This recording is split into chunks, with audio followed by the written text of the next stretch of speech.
फ़ैल का बयान।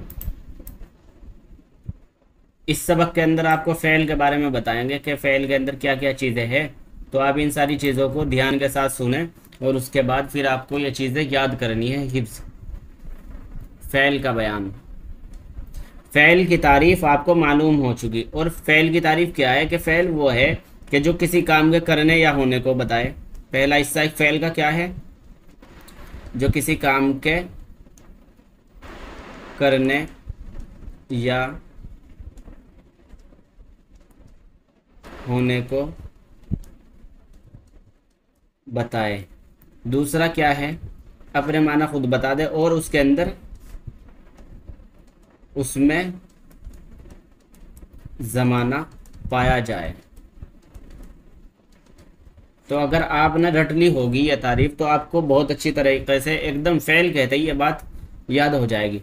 फ़ैल की तारीफ आपको मालूम हो चुकी है। इसकी 3 किस्में हैं। पहली किस्म है माजी, दूसरी किस्म है मुज़ारा और तीसरी किस्म है अम्र। माजी। माजी कहते हैं गुजरा ज़माना, गुजरा हुआ ज़माना, गुजरा हुआ ज़माना। और इसी को ही कहते हैं पास्ट। इसी को पास्ट कहते हैं और हिंदी में इसी को ही कहते हैं भूतकाल।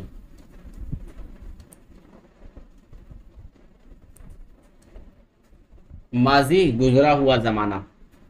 अब देखिए माजी वो फ़ेल है जिससे किसी काम का ज़माना गुज़िश्ता में, ज़माना गुज़रे हुए में होना समझा जाए। जैसा कि वो गया, ज़हाबा के माना वो गया, वो चला गया, पुराने ज़माने में पुरानी बात हो गई। फ़ाला उसने किया, उसने काम कर दिया। नसरा उसने मदद की, नसरा के माना उसने मदद की। अब जनाब आता है मुज़ारे।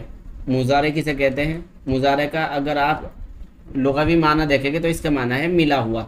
मुज़ारे के अंदर 2 मायने आता है, एक तो आता है हाल और एक आता है इस्तिक़बाल। हाल यानी प्रेजेंट। मुज़ारे के अंदर 2 ज़माने होते हैं, एक तो ज़माने हाल होता है और दूसरा ज़माने इस्तिक़बाल होता है जिसे फ्यूचर कहते हैं। मुज़ारे के अंदर ये 2 ज़माने होते हैं। मुज़ारा वो फ़ेल है जिससे किसी काम का कभी ज़माने हाल में और कभी ज़माने आइंदा में होना समझा जाए, यानी उसमें दोनों ज़माने पाए जाते हैं। जैसे यफ़अलु वो करता है या करेगा, यज़हबु वो जाता है या जाएगा। और अम्र के माना है हुक्म देना। अम्र के माना है हुक्म देना, किसी काम को करने के लिए कहना। अम्र वो फ़ेल है जिससे किसी काम के करने का हुक्म मालूम हो। जैसे इज़हब तू जा, इफ़अल तू कर। ये अंग्रेज़ी में अम्र को कहते हैं इम्परेटिव।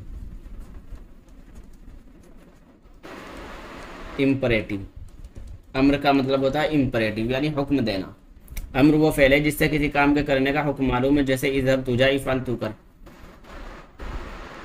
अब हम यहाँ से एक नई चीज़ को समझेंगे कि देखिए कोई भी जुमला जो आपके सामने आएगा उसमें 2 चीज़ें होगी, या तो उसके अंदर काम होगा और इसी तरह ही उसके अंदर एक काम को करने वाला होगा। काम करने वाला, काम को कहते हैं हम फ़ैल, और जो काम को करने वाला होगा उसे कहेंगे फ़ाइल। और इसी को ही अंग्रेज़ी में फ़ेल को अंग्रेज़ी में कहते हैं वर्ब और फ़ाइल को अंग्रेज़ी में कहते हैं सब्जेक्ट।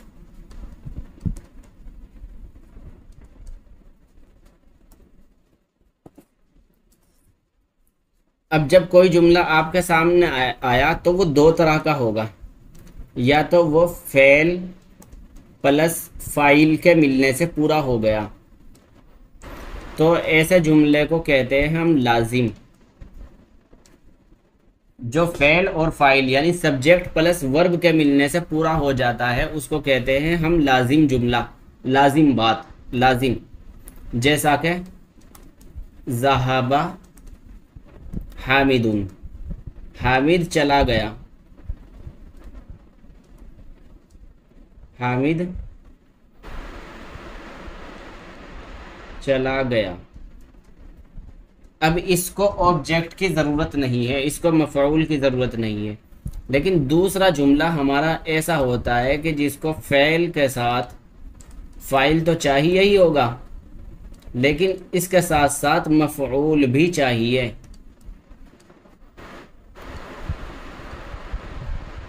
इसके साथ साथ उसको मफ़ऊल भी चाहिएगा, यानी उसे वर्ब तो चाहिए ही, सब्जेक्ट भी उसको चाहिए, और इसी के साथ उसको ऑब्जेक्ट भी चाह रहा है। जैसा कि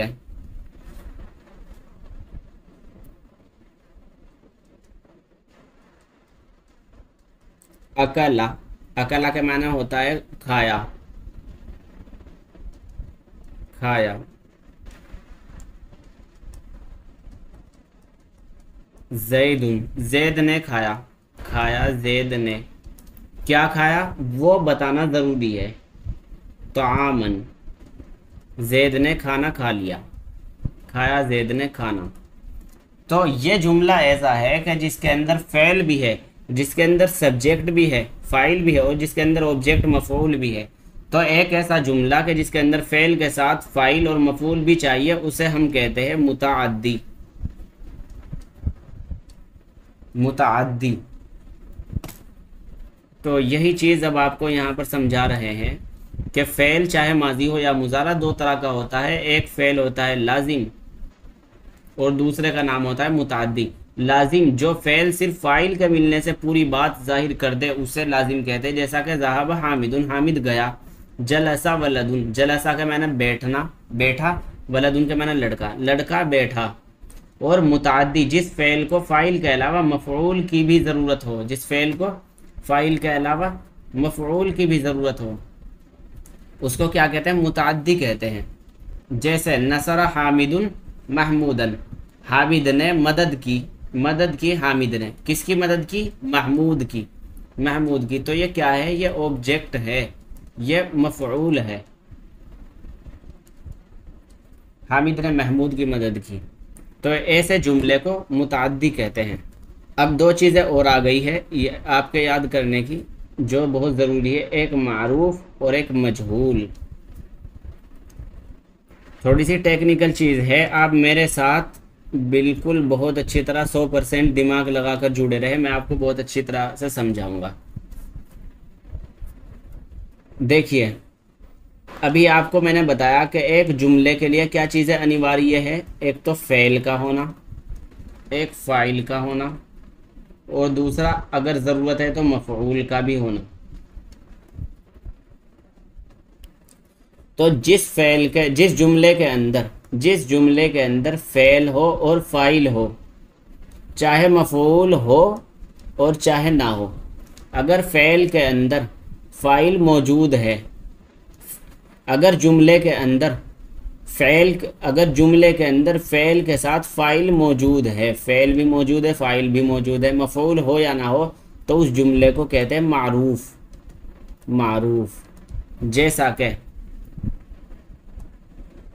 नसरा ज़ैदुन, ज़ैद ने मदद की। तो देखो, ज़ैद इसके अंदर फ़ेल है और ज़ैदुन इसका फ़ाइल है, तो इसके अंदर फ़ेल भी है और फ़ाइल भी है। मदद किसकी की? महमूद की, उमर की, वो चाहे हो या ना हो। तो अगर जुमले के अंदर फ़ेल के साथ फ़ाइल मौजूद है, तो उसको मारूफ का मतलब है मालूम। अच्छी तरह से समझ में आ जाएगा अब आपको। ये मारूफ का मतलब है मालूम, यानी उसका फ़ाइल मालूम है। और मजहूल का मतलब है गैर मालूम। मजहूल का मतलब होगा गैर मालूम।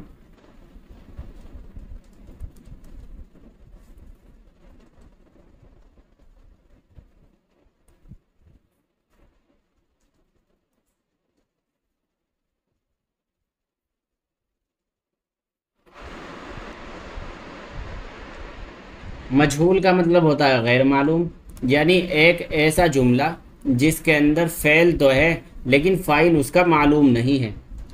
ऐसा जुमला जिसके अंदर फ़ेल तो है और फ़ाइल नहीं है, चाहे मफ़ूल हो या ना हो।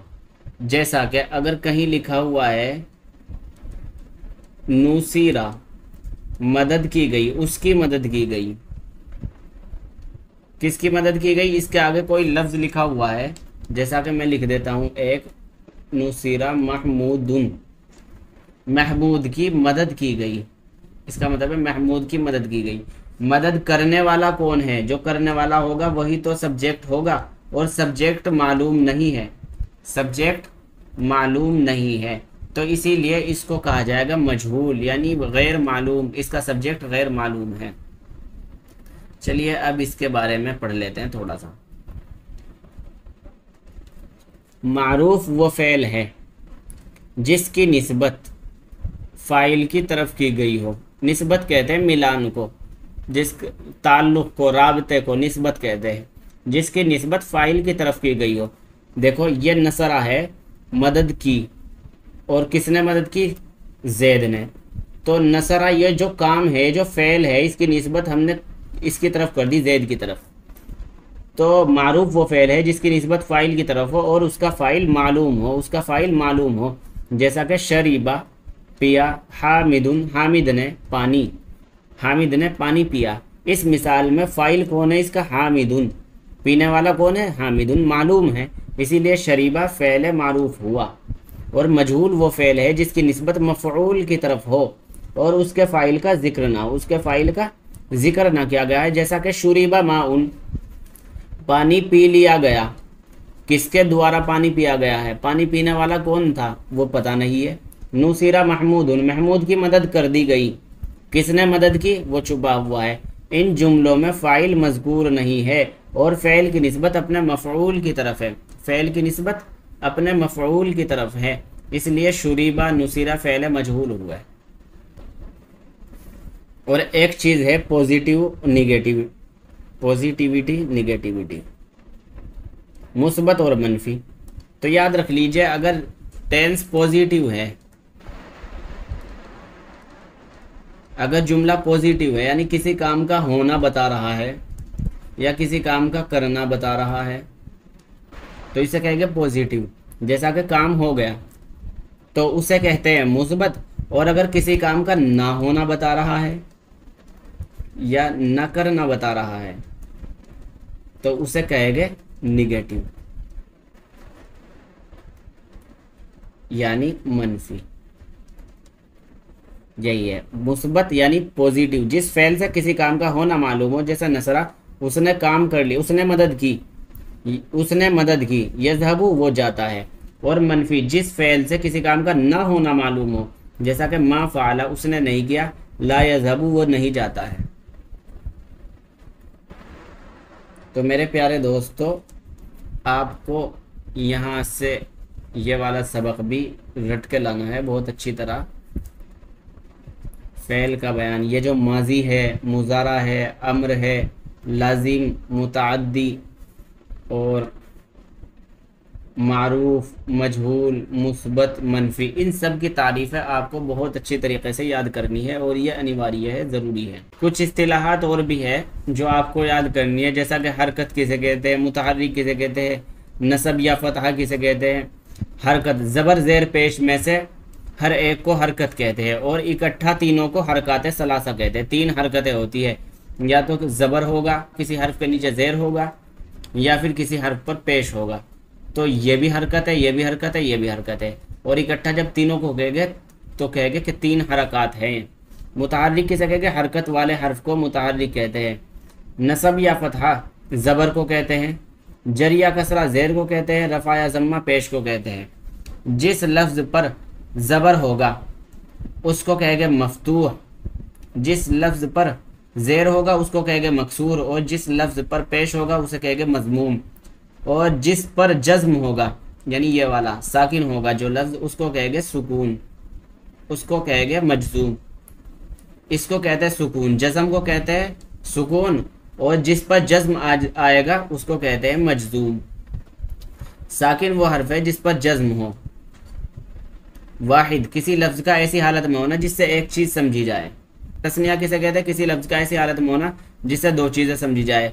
जमा किसी लफ्ज़ का ऐसी हालत में होना जिससे दो से ज़्यादा चीज़ें समझी जाए। वाहिद कहेंगे जब एक चीज़ समझी जाएगी, जैसा कि एक मर्द, दो मर्द अगर है तो उसे कहेंगे तस्निया। और अगर बहुत सारी चीज़ें समझी जा रही तो उसे कहते हैं जमा। वाहिद को अंग्रेज़ी में सिंगुलर कहते हैं, सिंगुलर। और अंग्रेज़ी के अंदर तस्निया नहीं आता, तस्निया और जमा सबको क्या कहते हैं, प्लूरल। लेकिन अरबी के अंदर तस्निया भी आता है, दो होना भी आता है।